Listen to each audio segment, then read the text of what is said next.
radar de pollution qui informe les automobilistes lorsqu'ils passent devant ce radar. Vous êtes conseiller municipal de cette commune. De Villeneuve-Loubet également. Mais pas dans la majorité, je crois. Non. Mais comme quoi? Mais on travaille ensemble. Oui. On travaille pour la commune avant tout. Et en même temps, ça marche. Tout à fait. Alors, vous écoute. Voilà. Donc je vais vous... Attendez, là, il y a des choses. Voilà, on est là. MICAS, c'est le premier radar pédagogique mesurant la qualité de l'air. Je voudrais vous rassurer, ce radar ne flash pas, mais j'espère que vous allez flasher sur lui. Ce radar mesure en fin de compte est un radar à but pédagogique et il sert à informer les citoyens de la qualité de l'air afin de changer leurs habitudes. C'est un projet qui est totalement innovant puisque c'est le premier en France et même en Europe. Nous avons pris la décision avec l'association que je suis président et les populations qui nous ont sollicité parce que la commune de Villeneuve-Loubet était très souvent assujettie à des problèmes de qualité de l'air avec le trafic routier très important qui circule autour de la commune, avec l'implantation de nouveaux centres commerciaux comme Polygone Riviera, ou même des trafics de poids lourds, parce qu'on parle toujours des véhicules des particuliers, mais les poids lourds polluent énormément. Et je vous montrerai tout à l'heure quelque chose.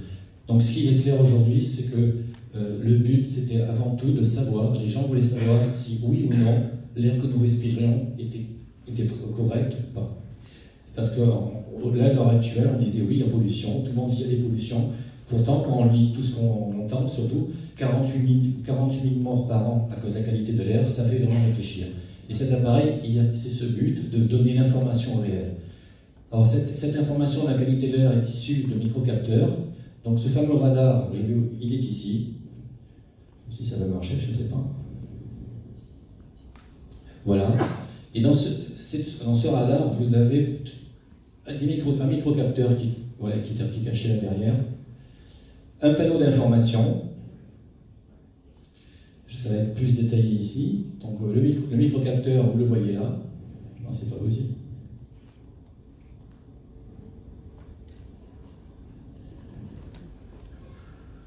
Non, il y a un problème aussi. C'est parce qu'on a... Voilà, maintenant, j'ai de nouveau la main. Le microcapteur est ici.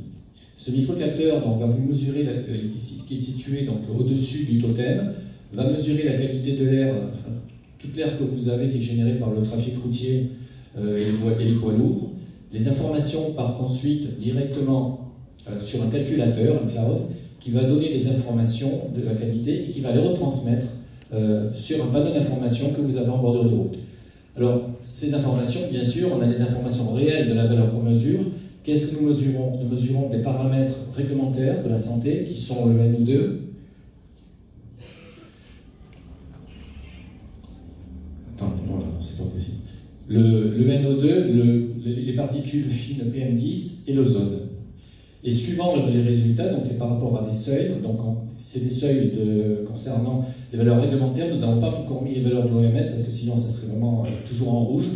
On fait passer une information sur le panneau, une information qui est verte, orange ou rouge, pour que la population comprenne exactement ce qu'il en est. Si on donnait simplement un chiffre, la population dirait oui, mais à quoi ça correspond, et on n'aurait pas suffisamment d'éléments. Alors je passe devant ce panneau, je vois air bon respirer, imaginons que ça ne soit pas le cas, je fais tout le trajet en apnée.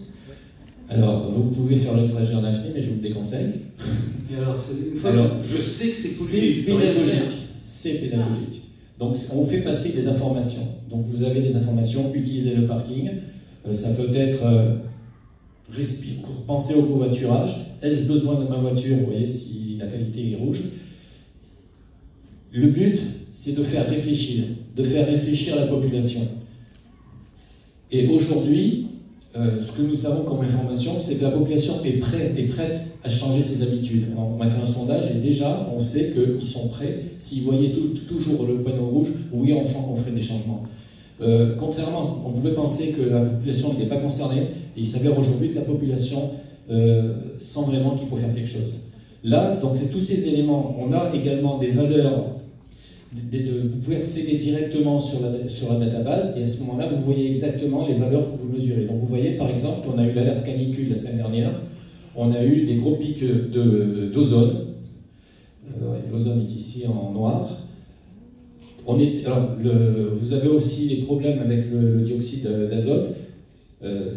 Si vous voulez, quand vous avez des températures de 38 degrés, c'est le gros souci, et on est vraiment sur des grosses pollutions. C'est ce qu'on a connu sur Marseille. Donc là, qu'est-ce qu'il reste à faire dans ces cas de situation?